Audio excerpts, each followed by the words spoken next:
while I was on stage at Forward London by Mailchimp Intuit, I got a really interesting question from one of the people in the audience. And the question was, how do you provoke an emotional reaction from a boring but functional product?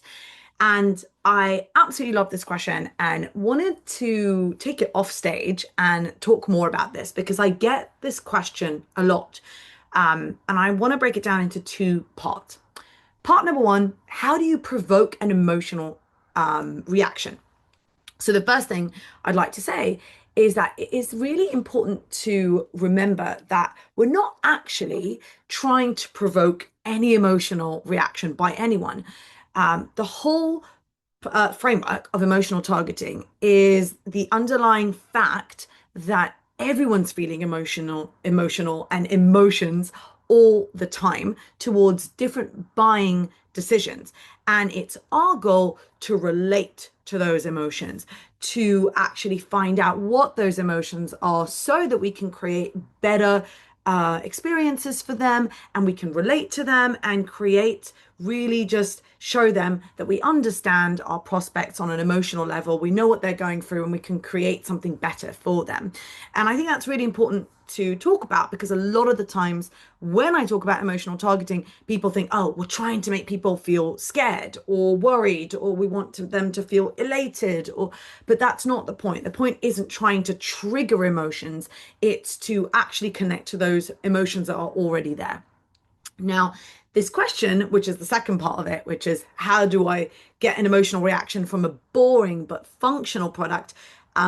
This part of the question also comes up a lot because it's really easy for us to say, of course, if someone's buying a watch, if someone's buying anything personal like a hair clip, then yes, there's an emotional reaction, right? Like you can create some sort of an emotional connection to the product.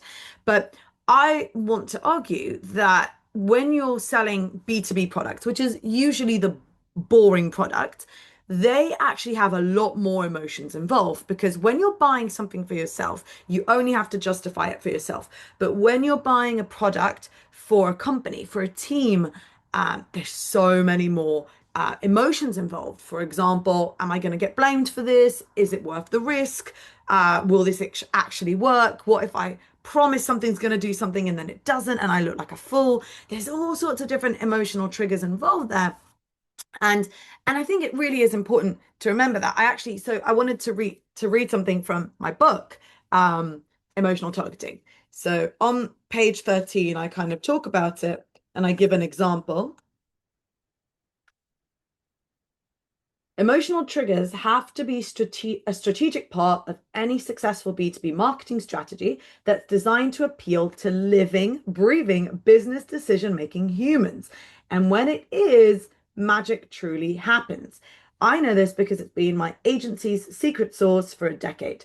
Optimizing for emotion helped us increase signups by 54% for a project management solution, competing in a crowded, highly competitive space where every solution had the same basic packet of features and essentially everything looked the same.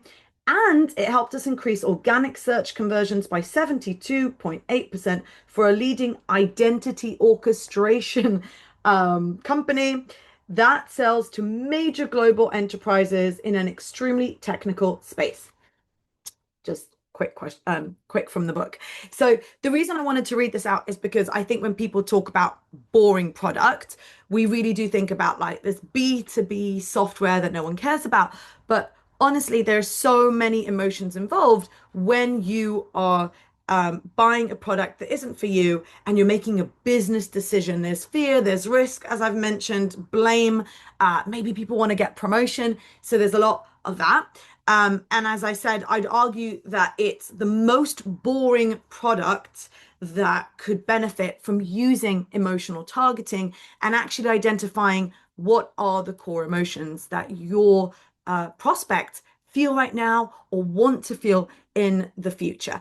And the best place to start, because a lot of the times these boring products have a hard time when you're a marketer to get buy-in to actually do emotional targeting and start appealing to emotions. So what I would say is that a great place to start is email marketing, because email marketing is usually one single email or a sequence, and you can start testing those little nuances and the different types of messages. So, for example, if you've identified using your research that there are three core pains that lead people to your website, or three core emotions, or that they want to feel a certain way, you could test that by sending out an email to them and see your open rate, your click-through rate, and your actual conversions and engagement.